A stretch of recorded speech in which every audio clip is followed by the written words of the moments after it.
Hey guys, Furum here, and today I'm going to be testing what is probably one of the most underrated cars in Asphalt 9, the Nissan GT-R NISMO. Yes, this is technically the worst A-Class car, but if you drive it right, you can get some pretty good wins with it. So I have maxed out top speed and acceleration, and handling and nitro are on stage 7. I was trying to save a bit of money here to upgrade the Sheeran, because I believe these races were recorded in the season previous to the Sheeran Slipstream season. In this first race, we're facing a P1 in FXXK, 2 Cadillac CNs, as well as another Nismo.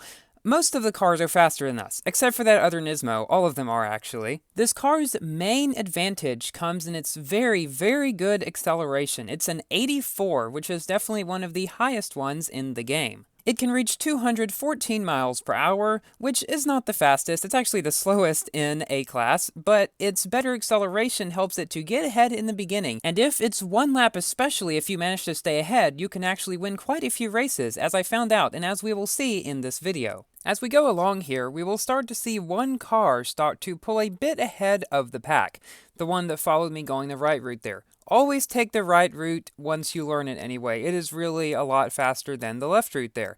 And I accidentally missed a shockwave. I hate it when that happens. So the P1 is still one of my favorite cars in the game to drive. I mean, it may not be the best in anything, but it's quite well-rounded. Its nitro efficiency is only average, but everything else about it is quite good. Thankfully, this track is fairly short, like a lot of the 90-second Shanghai tracks tend to be, and we come in first place. But this P1 is not that far behind us. As you can see, he was catching up throughout the latter part of that race. In third place, we have a Purple Team member in his CN, and we also beat FXXK, LaFerrari, and a bunch of other cars. So I will be making another video about another underrated car in Asphalt 9, the Jaguar F-Type, which I recently 4-starred and maxed, and while it is pretty bad at lower stars, at this rank, it's really not horrible, and I got some good races in it. Its nitro efficiency is still pretty bad, but its acceleration is actually surprisingly decent, as well as its top speed is actually slightly higher than this car's. I guess I just like testing what are supposed to be the worst cars in each class, just to see if they have any room whatsoever in multiplayer.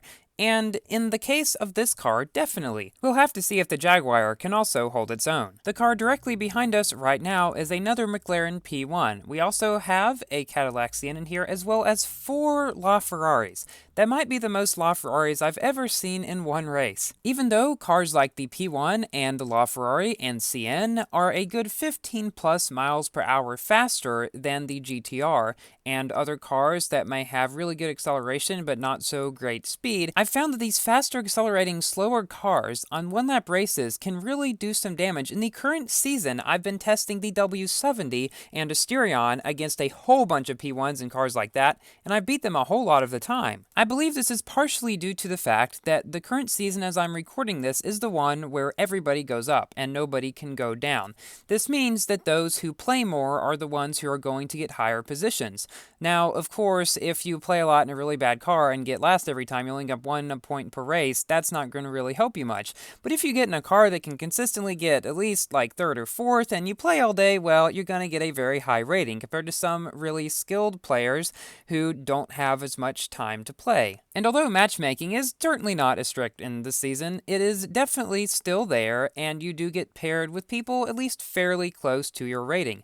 This means that a lot of the people that you will be facing on regular occasions are those who may not be so skilled but just have a lot of time on their hands, which is why you can go in with lower cars and still beat a lot of the better ones. Dr. Hillusion, for example, beat a Lycan, a Fenner, and a Centenario, I believe it was, all in the same race with a DB11. All this to say, that is probably part of the reason why these seemingly worse cars may be doing so well, but I do think this really good acceleration of some cars has been overlooked. Now, the car ahead of us right now is, you guessed it, a P1. And the car right behind us is, you guessed it, a P1. There are so many P1s this season, and it seems like we're beating all of them. Of course, we wouldn't have beat that one if he hadn't wrecked. But hey, a win is a win. In this race, we beat 3 P1s, but in the next race, we are facing some even higher ranked cars. Here we have another P1, an Aventador at 3400 rank, and 2 FXXKs, one at 3400 and one at 3600. Now, quite a few people have asked me recently if I'm going to make a video about Sheeran Day 15 because it is a ranked event where the top 10 people will get a decal along with their clubs as well, and top 100 get something, and so on down. It's based on position and not percentage, which is something they haven't really done in Asphalt 9 before. So anyway, people have been asking if I'm going to make a video about that. I do plan to. My current best with a 4-star Sheeran is 2081, which is pretty good, but I'm aiming for 207. So I am most likely going to make a video about that day, but I'm not exactly sure when because I would like to get a very good time to make a video out of. And I would really like to show just what you can do with a 4-star Sheeran, because currently with my 2081 time, I'm around position 20, and so you really do not need a maxed Sheeran to get top 100. Hopefully that will give some people hope, and I do hope to upload my video about it sometime soon. That was a lot of hope. So we're coming up to the end of this race and have somehow managed to fend off those 2 FXXKs and the event door. The one FXXK almost beat us at the very end there. He actually was the 3400 ranked one. The 3600 ranked one, almost 3700, came in 5th. He must have had some sort of problem. Alright, now it's time for the most intense race in the video, certainly. There are 2 FXXKs, 2 Pagani Huayra BCs, and 3 Lamborghini Egoistas against my little GTR NISMO. Now, those cars are all about 15 miles per hour faster than me, so I've got to rely on speed tricks, good driving, and getting ahead at the beginning because of good acceleration in order to get the victory. And already it has become quite difficult with somebody passing right under me. Now, this way here, I'm not sure whether left or right is actually faster. I've always gone left because I've found it to be maybe slightly less risky if you go right. There's some weird airspeed tricks you can do, and they might not always work, so I just usually go left, but I don't think there is a whole lot of difference between the left and right routes there, because you can see the positions of the people have just about stayed the same. So the same black Egoista that flew under us earlier when we went up that barrel roll now almost passes us around this turn. However, we're able to take the faster way and shockwave around the wall on the outside. He drifts a bit, and so that slows him down. Every little thing you do can really add up in races like this one when everybody is faster than you, and we somehow managed to fend all them off for 2 laps and come in first. I tell you, my heart was definitely pounding in that race. There were some quite good players there as well, as we could see. Here is where things get a bit more difficult. You see, I managed to reach Legend League with this car, which was hard enough in its own, but I decided to keep playing in Legend League with it to see just how high I could get with it. Keep in mind, this is one of the lower Platinum League cars in this season. In this race, our competition is a 3600 FXXK and a 3700 Egoista, both of which, as you might be able to imagine, are quite a bit faster. Taking advantage of their superior speed, they passed me on some of the first jumps, and so I'm left in last place here. But of course, I was not going to quit. There's really no sense leaving if you're last in a race that has, I want to say, 4 or less people in it. You really shouldn't even think about it because you have a good chance of possibly getting ahead of some people, like I've gotten ahead of this FXXK here. And even if you do end up coming in last, you're not going to go down nearly as much as you risk losing from leaving. Now, I'm not exactly sure how the point loss system currently works. I do not think it's completely random. It might have something to do with how many points you would have lost had you just finished in that way, and we somehow knocked down that guy when he bumped us from behind.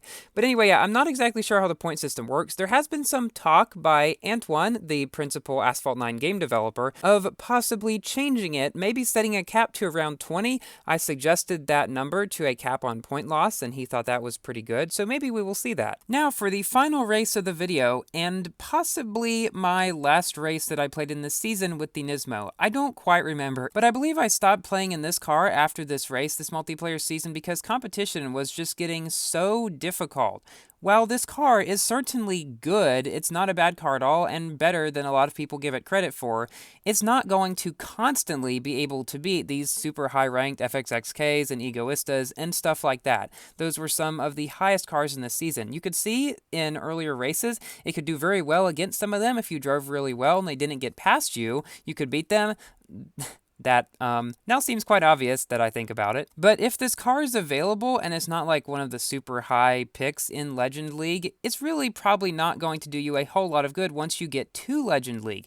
Then you should probably upgrade to a higher car, but a lot of times this could get you to Legend League, even if it's a bit difficult. I know it certainly wasn't easy for me. Those races were extremely close, as you could see. So that's my general review of this car. Not a bad car at all, but certainly not the best. So we're coming up to the end of this race with a 3700 Egoista ahead, but 2 higher ranked FXXKs behind. Thank you all so much for watching. Please like the video if you've enjoyed and consider subscribing for more Asphalt 8 and 9 content. And I'll see you in my next video. Goodbye!